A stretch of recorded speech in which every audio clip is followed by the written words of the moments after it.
Hello, welcome back. Good to see you all again and thank you for joining me today. So right now, as you can see, there's a train behind me. I am at Neilston train station for the start of today's walk. I'm Douglas and this is the Highland Hikers.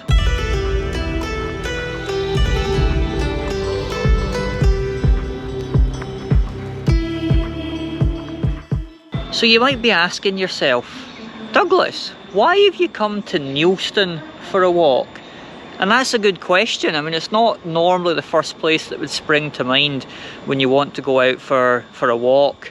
But we're obviously still in lockdown at the moment, so can't really go particularly far. Neilston is within East Renfrewshire, so it's quite alright for me to come here. And Alistair actually sent me a wee article about a nice little walk that you can do starting from Neilston to see some of the sights around the area. So I've got a short walk. I think it's only about 8 kilometres, but I should get to see some nice stuff around the way. I'm going to see Cowden Hall, Midge Glen, the Neilston Pad, and I think Neilston Quarry as well.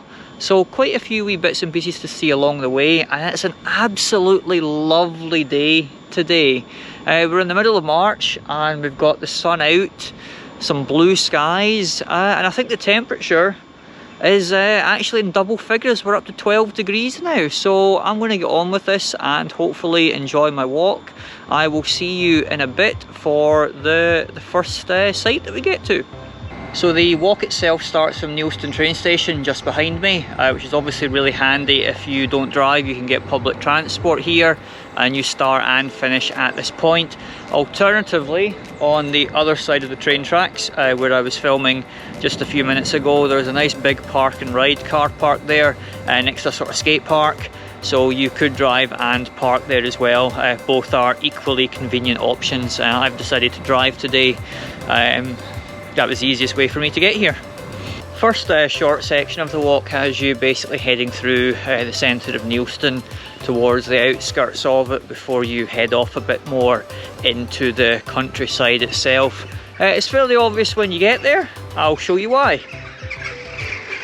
So you can see behind me this rather large imposing building. So that's where we turn off into the sort of more countryside aspect of the walk. That is the old Neilston Mill built over the Levern water. So I think I found the right path there. You need to watch out when you're heading up that road that you do take the turn off, and it looks like there's a wee wall to climb over. Path does look like it was further back, but didn't see a way through earlier. It's just a big tall wall that you head along beside. And then you've got a wee right turn sort of into the woods, climb over a smaller wall, and then you're on to the path that heads into the more countryside-ish area. Currently walking through the Cowden Hall estate just now, which used to be home to a building called Crofthead House.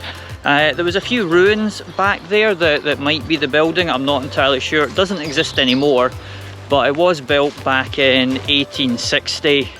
And it actually played host to casualties during World War I. So I think it was British and Belgian soldiers were brought over there to help them recuperate. But as I say, the building itself is unfortunately no more, but I believe it was quite an impressive building. So yeah, there's a few wee ruins that you can wander around and see what you can think might have existed over 100 years ago.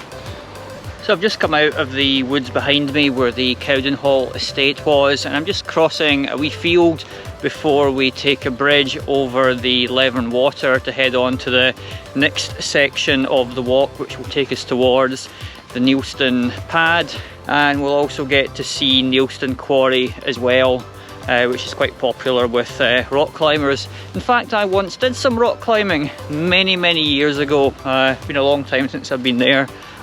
So we're back into Neilston again. We've got a short section along Uplamore Road, only a few hundred metres or so before we then head off left back into the kind of more countryside aspect of it again. So you've actually got a short wee section here where pavement disappears and you need to walk along the grass verge for a bit and then cross a road bridge. So just be careful when you're doing this that you're watching out for traffic. It actually looks like there's some building work going on, or construction work along that wee section without a path at the moment. It looks like they're possibly building a path, given this is a kind of popular walk that people come on. So it might be that by the time you come to do this walk, that path will be complete and you don't need to worry about going off-road. If you are in the future and that's what it's like, leave a comment down below to let other folk know that that path is now completed. So that's a railway bridge that I've just passed underneath, although it's not currently connected to anything. It is a disused bridge. It looks like it would have been part of the Neilston line, which now terminates in Neilston, but I think back in the day when there was a lot of quarrying going on in this area, the line did extend a bit further to the quarries, so they could obviously get the rock in that and transport it into Glasgow city centre and beyond. It's always interesting when you see these wee bits and pieces of history that are still left around but not doing anything. We've just had a wee bit of a climb there up from going underneath the disused railway bridge, just up by Levern Water to the side of us. Climbed a wee bit, as I say, and we're now heading on to a minor road. I think it's Muirhead Road, at which point we're going to turn left and head towards Neilston Pad, but we need to go along the minor road for a wee bit before we can then branch back out into the sort of fields and whatnot. You get quite a nice view of the Neilston Pad just in front of me as you're walking along Muirhead Road. When you get to the end of that road, you're going to hit Kingston Road. You want to take a quick left turn there, and then maybe about 100 metres or so after you've joined Kingston Road, you want to take a right off down a path, and that will head towards Neilston Pad, and you sort of turn back round on yourself to head up to the top of it. The path should be fairly obvious, but if you're in any doubt, as soon as you go under the electricity pylons, turn right, and that's you heading along the correct route. Didn't actually realise that this bit was where Neilston Quarry and the climbing is. If you look behind me, you should be able to see a few folk down at the bottom of the quarry there, and there's a few folk at the top of it as well. So that's right where you turn off to head up towards Neilston Pad. I actually thought it was a bit further along than this, but that's kind of cool that I spotted that there with those folk out climbing. I saw them walking about with ropes and I thought, oh, maybe this is where it is. So yeah, if you fancy some rock climbing, head out to Neilston Quarry. Once you've come up from the quarry, there's a wee stile just back there, or no, maybe that way? Yeah, that way. There's a stile back there that you cross over and you drop down to this well-made path, which, as you can see by the JCB going behind me, suitable for heavy vehicles. But this basically circles round Neilston Pad, which is now behind me that way. So I think there's a wee path. If I head down in this direction, there should be a path that will take me up to the top of Neilston Pad itself. So I'm going to head up there and hopefully get some nice views from the top. So just after you pass through that gate behind me, you've got the option, if you stick left, you stick to the well-made path that basically runs round the base of Neilston Pad, or you can head right to this extremely muddy and slippy path, which actually heads up to the top of Neilston Pad. Poles would have been good now. Didn't bring them with me today, didn't think I'd need them, so hopefully I'll get to the top without falling over, but it is particularly wet and muddy along this section.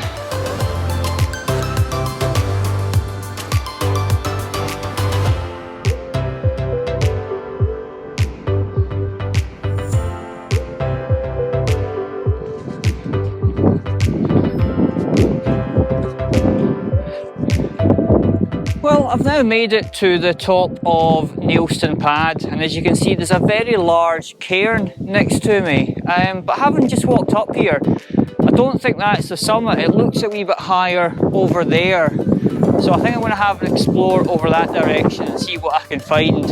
But certainly you get a nice viewpoint from here. You can see way off over to Glasgow behind us. The trees there do sort of spoil the view a wee bit, but you're still getting a really nice view, and with the sun coming down it's just illuminating Glasgow, and yeah, it's really nice. We're not particularly high up here. I think we're at about 260 metres. So it's a good bit shorter than Horse Hill was, which was 370-ish or thereabouts, which takes the title, as you should hopefully remember, as the tallest peak in East Renfrewshire. This is certainly nowhere near it, but it stands out quite a bit in the area of Neilston itself, and you've got some lovely views around. So yeah, it's quite nice being up here. I'm going to chill out for a wee bit and enjoy the view, and then I'm going to head back down into Neilston itself to get the car and head home. As I was saying, when I approached the large cairn behind me, just over there, I didn't think that was actually the summit. There's definitely a higher point just over here, and you can see if you look closely, there's a wee, much smaller cairn there of a few rocks, which actually marks the summit itself of Neilston Pad. So if you're one for getting to the exact top, this is where you want to come to, not the cairn. Once you rejoin the main path, you basically follow that all the way back into Neilston. Now, don't head off around to the left there, which will take you back to the quarry.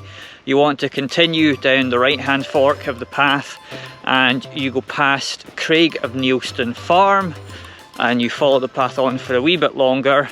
You will then hit Kingston Road, turn right onto Kingston Road, and you follow that all the way back into Neilston, and you will reach the train station, where you can either take the train back into Glasgow or wherever you came from, or you can pick up your car from the park and ride.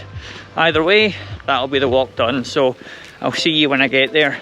Well, that's me back at the car park now. The walk is finished, and that came in at just over 10 kilometres actually, so a bit longer than I expected.